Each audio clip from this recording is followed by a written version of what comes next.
la raza full of pride. Chicana, Chicano, we rise up from the ground. El Movimiento marches, let the whole world hear our sound. Nuestra voz, we will be heard. Nuestro poder, unidos forward. Nuestro futuro, bright and free. Si se puedes, we. Hello and welcome to Latino USA TV. My name is Francisca Montoya, and today we are going to be talking about the farm worker movement. Our guest, Olga Aros, will be joining me in a conversation around the Movimiento. So Olga, yes, we are here today because farm workers, these are the men and the women who have labored in the fields across this country for generations. These are hardworking laborers who have always deserved a movement built on truth, dignity, and respect. The movement belongs to them because it always has. Today, our panelists have followed, supported, and worked inside the Movimiento. We are here for a conversation about the farm worker movement. I want to be clear, we are not here to relitigate history. We are not here to debate. Today, we're here to listen to the stories, the experiences, and perspectives of women. So to start, Olga, my first question to you is, you have followed the farm worker movement for much of your life. What was it that drew you to the Movimiento and why? Well, my story begins in 1950. When my family of 6 migrated from Silver City, New Mexico, and settled in Tolleson, Arizona, which was the agricultural center of Arizona at the time. We lived among the fields, and my family was looking for work. So agricultural work was available, and my dad began to work in agricultural work along with my uncles and other members of my family. We lived just steps away from the fields, so it was quite easy for us to become a part of that environment. Part of our life was to live like farm workers.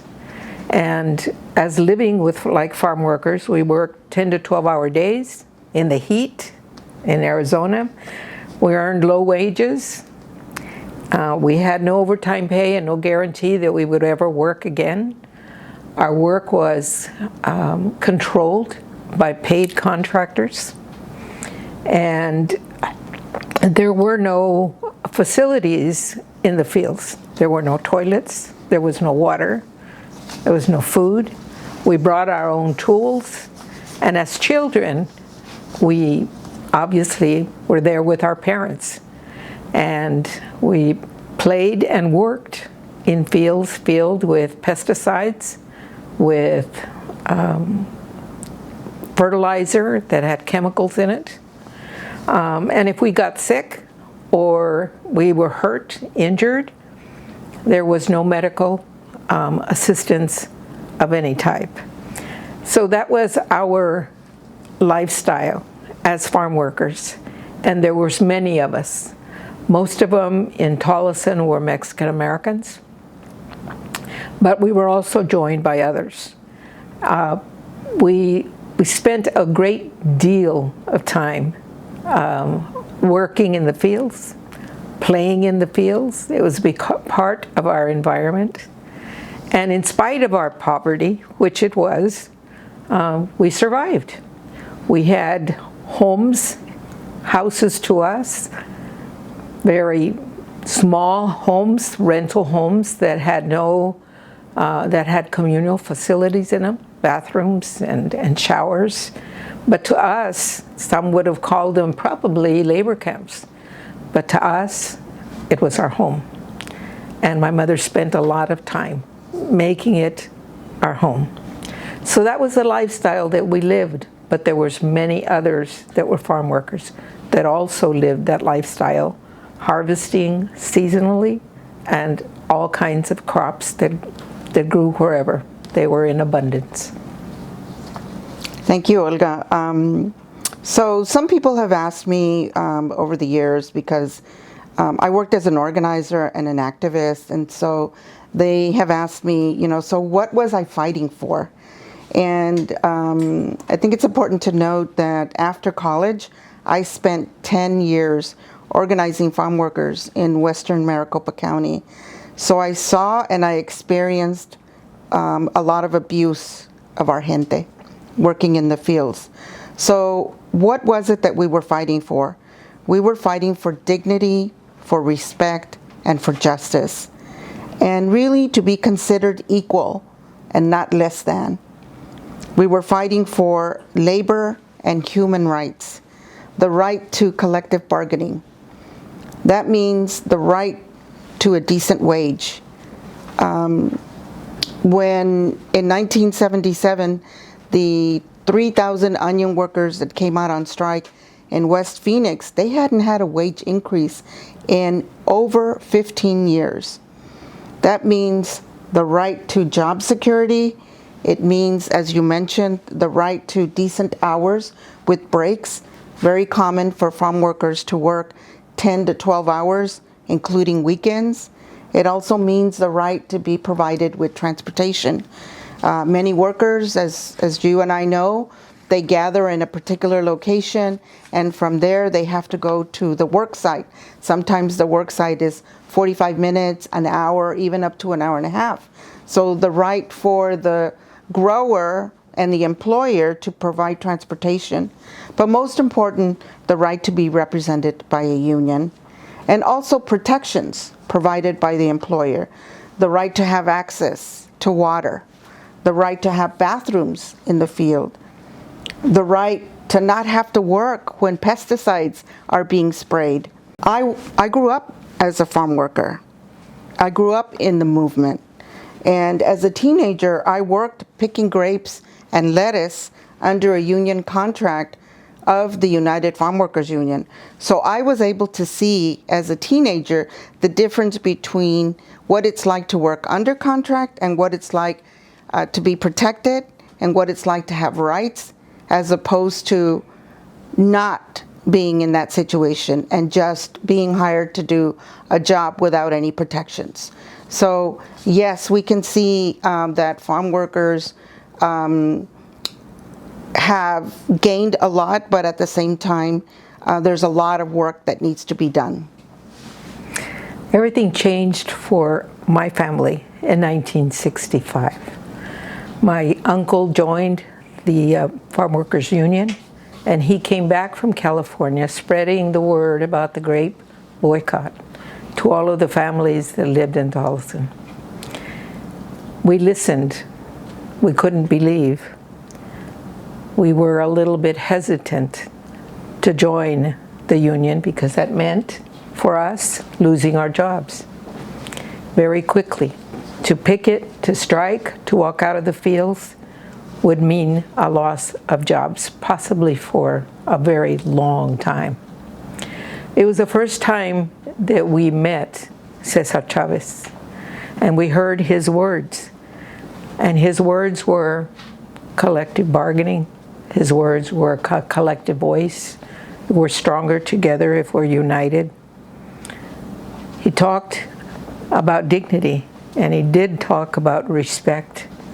But more than that, he talked about low wages, and he talked about our working conditions.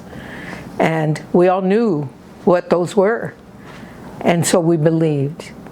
And it was the first time that I was lit on fire.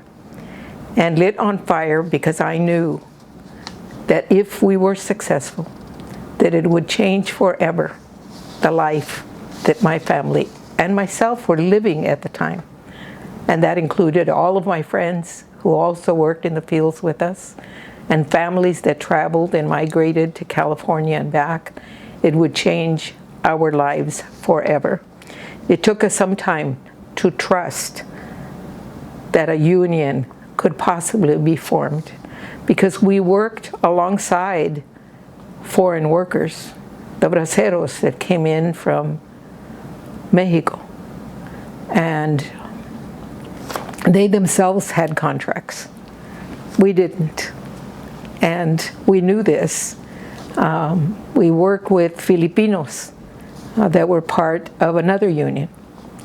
And so there was a diversity of farm workers, mostly families, families of 7, families of 10, families of 12, who, yes, we work in the grapes. And when they told us that we would be earning not 10 cents per crate, but 25 cents, it made a big difference to us. And so we began to believe. But we were inspired by the organizers and Cesar Chavez. Very good. So, Olga, as an activist in this movement, what did it mean? What has it meant for you to be involved in this movement? The movement had a couple of words, I guess, that meant a great deal to me. Besides their motto, "Si se puede," which means you can, I also lived by my parents' mottos, right? They would come out with their own things, and my mother would say, "No te dejes," don't give up, you know, and don't let people run all over you. And my dad would say, "Tienes que cumplir," which means finish everything you start and be responsible. And then he would say at the very end, "Hay que trabajar," for everything. So we knew that we had a very strong work ethic in our family. But Cesar said something else that mattered to me, and that was that this movement was a nonviolent movement. It was something that spread throughout the threading of what it was to be a farm workers, because we were nonviolent people. We were workers.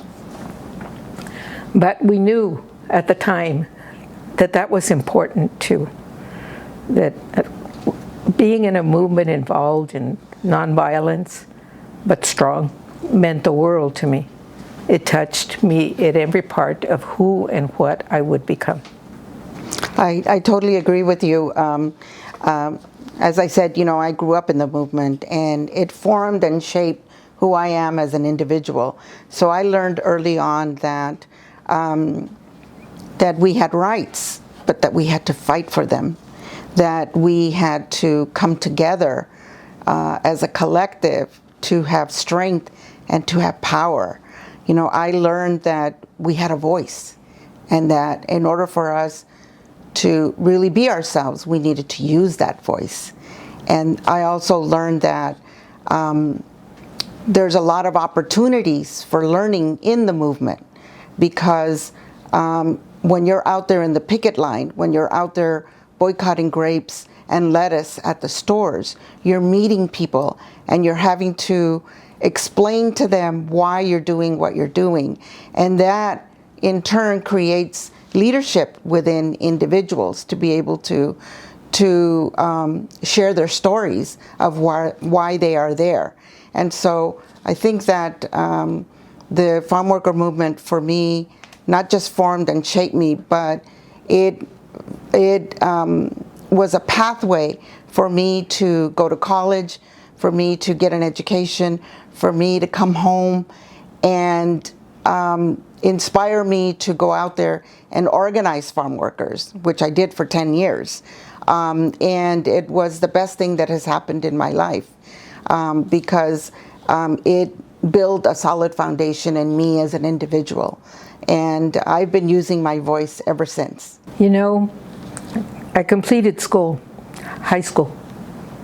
And in completing high school, I went to work for the Migrant Opportunity Program, which is a government-funded program specifically for migrant farm workers. I did that for 12 years of my life. I was ingrained in the movement in ways that were unbelievable to me, because I could now help with education, with scholarships, with daycare centers for the kids, with housing for families. All of that was part of that 12-year experience. So I have been ingrained with the movement, with farm workers, in many, many different ways. We're going to take a break, and we will be right back. This segment brought to you by Gutierrez Law Firm. Hola, mi gente. I'm attorney Francisco Gutierrez and a proud sponsor of Arizona Barrio Stories. I grew up in the Anak Barrio, and I've been practicing law now since 1984. Experience really does matter. If you've been injured by someone, call me. Let's talk. Welcome back. We still have a lot of questions to ask, but we're going to try to get through as many of them as we can. So, Olga, in your experience during the period of the 1970s and 1980s, what did the farm worker movement represent, and what was the impact of the movement on the broader Latino community across the country? The greatest message that I can recall was that with our hands and with our sweat, we are feeding the nation. And with those words that I felt were important, we wanted a union to be recognized, and it was not. It was not recognized at all. We weren't part of any of the labor protections at the time, so the 70s and 80s were spent with that. Not only was there a great boycott, but there was a march that took place from Delano to Sacramento, and that march changed everything for the union. As a matter of fact, they got their very first contract during that march. From that point forward, they began to feel resistance, and the resistance was huge against the labor union. Thank you. I think that in my experience, what I saw the farm labor movement and how it impacted the community at large, the Movimiento was a sense of inspiration for the community, for those who joined the movement. As organizers, they went out and organized communities. Some got inspired to get a college education. Others decided to run for office because they saw that's where they could have a big impact. And others learned how to become leaders. Representation matters. And so it gave us a sense of pride that there was somebody out there that was representing our needs and our concerns. Our gente were organizing in towns and cities and bringing attention and recognition to the plight of farm workers. There were organizers that took a local strike into a national boycott. So this collective effort of many, again, the movement belongs to everyone who lived it, to the many who supported the numerous rallies, the strikes, the boycotts of grapes and lettuce. But most important, the movement built a foundation for us to move and our community to move forward. So I'd like to ask you, Olga, today, cities across the country are removing Cesar Chavez's name from landmarks and renaming them in honor of farm workers broadly. What does that shift mean for you? You know, history is made by leaders. And once history is made, it is made. And the farm worker movement was made. And the union was formed. It was a dream for Cesar Chavez. And they may remove his name and they may say whatever they might, but the farm worker movement remains. It's part of our history. It is something that we gave our life to. And we saw the results, we felt the results, and we were happy to be a part of it. We continue to be that part of that movement. And there have been many movements that grew from that first movement, the first success. We went into the women's movement, we went into the children's movement, and we thrived on just bringing people together. Thank you. I know I saw immediately when the revelations were made public that cities and towns across this country moved very quickly to rename infrastructure projects. And so one of the things that I found very useful was NALEO, the National Association of Latino Elected and Appointed Officials, developed a information guide for renaming public infrastructure. And I really like their public statement, which I'll share. It says, renaming public infrastructure is a complex and often sensitive undertaking, particularly when it involves figures of significance within the Latino community. By adhering to a transparent, inclusive, and methodological process, Latino policymakers can navigate these decisions in a way that strengthens community trust, honors shared values, and reflects evolving historical understanding. And so I think that's a guide that they're asking Latino policymakers to implement as they move forward in renaming some of the public infrastructure that has the name. So moving along, for the youth and the young adults, especially those who grew up with the name on their schools or their street, what do you give them to hold on to? Probably belief. I believed in the movement because the movement was made by people. And it wasn't for everyone. It wasn't for every individual. But the most recent allegations that have been made regarding the leader of that movement, in the case of Cesar Chavez. But Cesar Chavez was not without flaws. Recent allegations, if true, have caused very deep pain. Pain for the farm workers, pain for supporters and believers in the movement that put their life at risk. But we do not condone the abuse of women and girls. Yet removing a name does not erase history, and it won't. The movement belongs to the farm workers. Yes. And it will be the farm workers that will decide who will lead them and what union they will support. Thank you, Olga. I know that, I gave years of my life to this work, and knowing everything that I know now, I continue to firmly support the farm worker movement. In my personal story, I can share that my Tejano grandparents were migrant farm workers. They migrated east from Texas to Michigan, Indiana, and Wisconsin. My Tejano parents were migrant farm workers.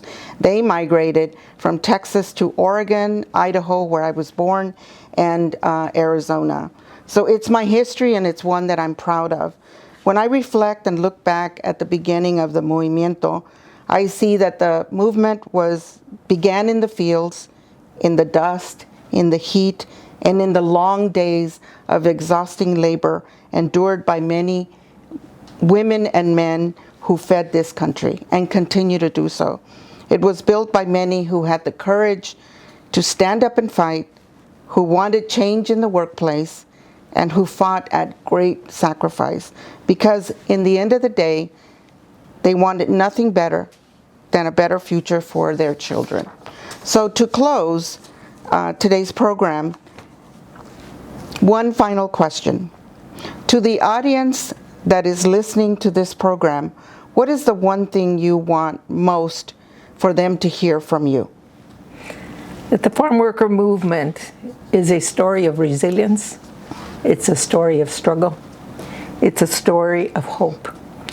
It is the story of people who feed the nation every day. Where there is a demand for food, there is a demand, an essential part of it that includes farm workers.